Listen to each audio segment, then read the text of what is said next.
But yeah, thank you, so much for taking the time out of your busy schedule to have a chat. Are We Monsters has been selected as part of the First Blood Strand at FrightFest. How are you feeling about the screening?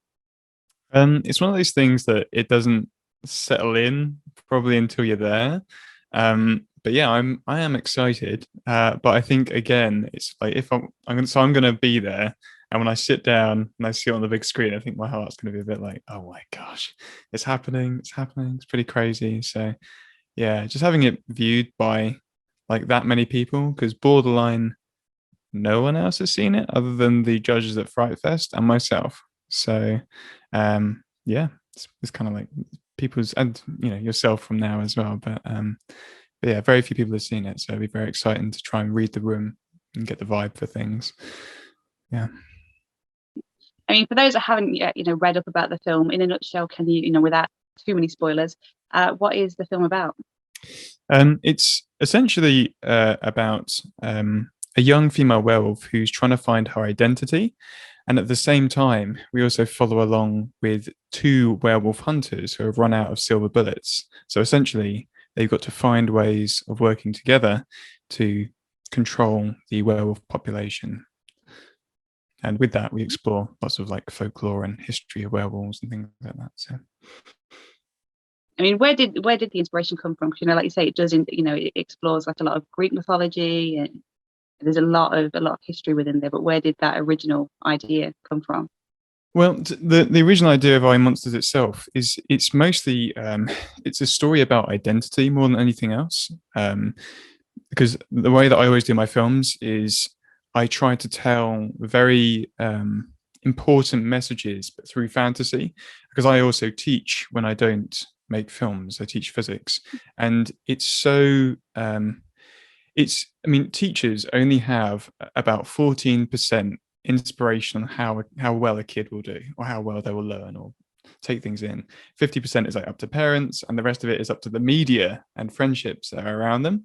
And because your brain takes in more information when you are being entertained, because it's giving you all these dopamine things. So I try and put in all these messages into something which is more focused on being an entertainment piece. So trying to get these messages of identity, but through the concept which a lot of people understand, which is werewolves. And so that's why I went down the werewolf route, because it was something which a lot of people could actually understand better than I think a lot of other real world situations, funnily enough, but people are just so aware of them. And then the mythology and things, I basically read around loads of ancient history about vampires and werewolves. And essentially, we kind of spliced a load of things together to create our own lore for the film. And if you know me, I love creating masses of lore and then trying to get people really falling into the world. And I mean, your presentation of a werewolf is, very different, very unique to what we've seen before. Where did the thinking come from for the way that it looks? There was so it's a mix of things because I have a massive background in visual effects and things like that, but I've seen so many cases where the visual effects just don't hold up for something like this. And I was thinking, what do I have the ability to do? Along with what resources do I have in terms of people and actors and things like that. And I do this process, any creative process has this diversion and conversion thinking. So I basically go, right, these are all the possible ways that we can go about having what this thing looks like.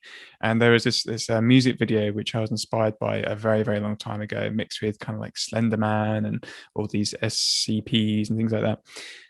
If you heard of the Rake and things like that as well. And basically I pull all these ideas out and we go, right, what is going to be the best way to do it? And we pull specific ideas together, convergent thinking, until we have the final design, which you might be able to see behind me a little bit as a 3D print just there as well. So yeah. I mean, your story blends live action and animation. Why did you decide to go down this route and sort of mix the medias? Again, like it all comes to my backgrounds really. I've been really getting into animation lately, and it's something which I'm almost certainly going to continue to do with all my future pieces as well. I want to always blend a bit of animation in there because I find that it makes the world building and the fantastical elements of something so much bigger. You can really explore and you can literally draw whatever you want anywhere you want in any sequence you want, and it's like you can open the boundaries to whatever you want to share with someone. Bringing that into real life as well kind of blends all the ideas that we were trying to get in the film. So for example, the lead, the female werewolf, she wants to be an illustrator, so she draws all these fantasy creatures and things like that, and so in a sense she almost manifests what she could become through her own art. I mean, I'm guessing it also sort of helps keep the budget down if you're not having to physically film everything. Yes, it certainly does. And it's something bearing in mind for our next piece as well. It's actually more extreme than this because we're doing like crazy big action sequences in the next film we're doing, but they just go straight into animation versions of the characters. So yeah, it allows you to do whatever you want, which is really fun and free, which is great. And I mean, there's a great chemistry between Luke and Maya in the film. Did they have much time to sort of work on that before shooting? They're an interesting pair because I didn't know this, but they actually grew up together, those two, and they because I knew the girl from before. She's worked on a few other things. Her name's Charlotte Olivia. She has worked on things like The Last Pixie with us and Seagull Man and things like that. Jathis Sivanesan, he just reached out to me one day. He didn't know that Charlotte was going to be in it. I ended up casting them both, and they went to school together. He was in like the year above, I think. But anyway, yeah, it was just quite funny. Yeah, that's probably why there's a bit of a Crawley High School or whatever they were at from their past resonating around there. Nice. The film is primarily set outdoors, which is obviously a lot of exterior shooting. What challenges does that possess? Because I'm guessing it was filmed in the United Kingdom, and we're not known for our weather. Surprisingly, we got very lucky.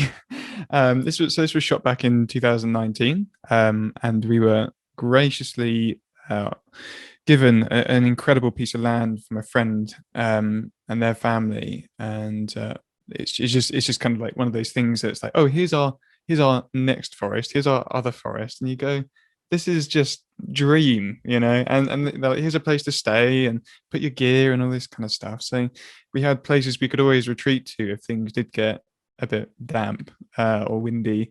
But yeah, we were very lucky that summer because it was that one summer that was just dry for about a month and a half, and we managed to shoot the whole thing within that time frame. I think it actually took us 9 days if you were to sandwich them together, but we were kind of a little bit spread out. But yeah, we mostly got very lucky. Fortunately, I know when it goes very wrong. Because I know there was interestingly another local filmmaker to me, was it 13 Graves? Yeah, they were trying to film in the forest in a hurricane. So that happens quite a bit in the UK. It just happens. You can't predict it. But yeah, we were very fortunate. So nice and easy, nice and dry. And werewolves, obviously, they're a staple movie monster. What do you think it is about them that people do find so fascinating? So I just needed a poll about this when I was originally concepting everything. A lot of people, they really like the werewolf eyes. We didn't get a chance to do that in ours, unfortunately. But the thing which I particularly like about them, and hopefully what I think a lot of other people like about them, is that they're quite, at least our ones are, quite intelligent. They've got that kind of, that part, because they're part man in a sense, they can have that level of intelligence that allow them to work out a problem and hunt things down quite effectively. So I think I speak quite broadly. In the sense that it could be in the sense that they're just a lot stronger than we could be, and the fact that nothing can stop them except specific things, I think, is a very terrifying concept.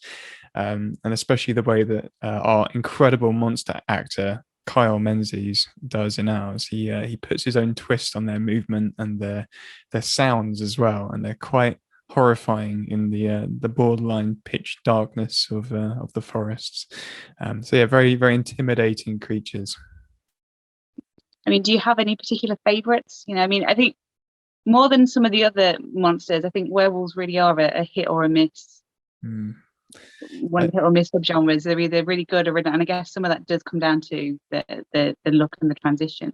But, do you have some favorites? Well, to be honest, I really wish. Actually, no, there was. It's difficult for me to say because I feel like I value this series so much that I'm kind of swaying towards this kind of wealth. Being Human, if you ever saw that, the BBC original one. So yeah, I think it was just the way that we got emotionally attached to the werewolves themselves. I think as long as a film does that, then I consider it a great werewolf. It doesn't come down so much to the design. I know there's a lot of controversy with the werewolf in Harry Potter 3. What was it now? A Prisoner of Azkaban. I quite like that one. Interestingly, I like the kind of the spindliness of it. I found that really creepy.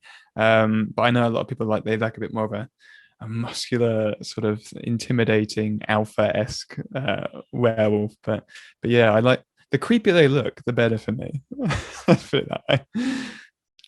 So no Twilight CG wolves then. No, I think a little bit too typical. It's just a big dog, isn't it? I suppose these are its kind of humanoid features, and that to me is what makes them quite scary. So when you kind of elongate dogs and things like that. Yeah, I was trying to think. There was this old YouTube video. Again, I think it was based off of SCP, where there was in the headlights. There's this creature which almost looks like it's someone kind of with their four legs on their behind them, and it kind of just steps backwards into the darkness. There was a really, it's kind of like a dog-esque design, and that one really really gets me. It sends like the hairs on the back of my neck up on end. But that was a good one as well. If you haven't seen that, definitely should have a look for it. Oh, definitely. I mean, FrightFest pass holders are, frantically trying to figure out what they're going to watch and when. I mean, 60 films, 3 screens, 5 days. It's a lot. What are they going to get if they pick your film that they might not get from some of the other films that are on offer? So this is the thing. It's like what we have isn't explicitly horror. And I guess what we have is very much a change of pace in that what ours is predominantly is it's fantasy coming of age more than anything else with horror elements in it. So to be honest, I would suggest I Monsters is best for those who I'd say if you love Harry Potter, you're probably going to like this. And those who really like exploring the folklore and the history of creatures, we do that, I think, particularly well, that you can really get invested into the story world and almost fall into it. More, like I say, more of a fantasy-esque thing. And so if you feel a change of pace and you just want to explore some lore in particular, ours is definitely worth checking out. Or if you just want to as FrightFest put it, experience a saga, which was a lovely phrase. So yeah, I'd say it is very different from a lot of the other films that are going to be there. Very vibrant as well, and a big thing about color. I need to have lots of color in my images as well. So yeah, if you want something which isn't just red and black and white, which I'm sure would be a lot of blood in other ones. This has got lots of green and lots of other colors as well, and it's very, yeah. It's different, and definitely worth checking out if you want to mix things up. And FrightFest screenings have the sort of reputation for sometimes filmmakers will give people an extra treat for turning up. Have you guys got your swag sorted? We do. We have. I say that I was literally trying to send a load a second ago, but my local post office is shut down on Thursday, so I'm going to try and figure out another way of getting it out there. But yeah, in everyone's goodie bags there should be little. Oh, have I got some up here? Oh, I don't. Unfortunately, they're all downstairs. Some little 3D printed werewolf head key rings, so they're all going to be coming out with it. You'll also get some stickers, and we've got little prize bags for those who are actually in the screening as well, which I am doing a Q&A in Discovery Screen 1, and I'm doing intros in both Discovery Screen 1 and Discovery Screen 2. So I should be able to hand out some extra things. We've got some werewolf figurines, slightly smaller versions of this. And we also have t-shirts as well. We'll see how practical that is with sizes and how we can get sizes to people. And we also have board games which are made for the film as well. And they're very good. I'll be honest, they play incredibly well. And we've also got phone stands that are monster hands that actually hold your phone as well. So there's my 3D printer. You can see I use that quite thoroughly, and I love 3D modeling. So I put it to good use, and you guys will get to experience that, I am sure. I mean, I guess the only thing you're missing is the snacks. You know, snacks do feature quite heavily in the film. You know, you're going to be handing out some cheese puffs and some bears. I wish I had enough room in my backpack to bring that and everything else. I'd be afraid they get crushed by the werewolves. Well, I wish you best of luck with the screening, and thank you for taking the time to talk to me. No, thank you very much, and thanks for the interview. Hope it goes down well.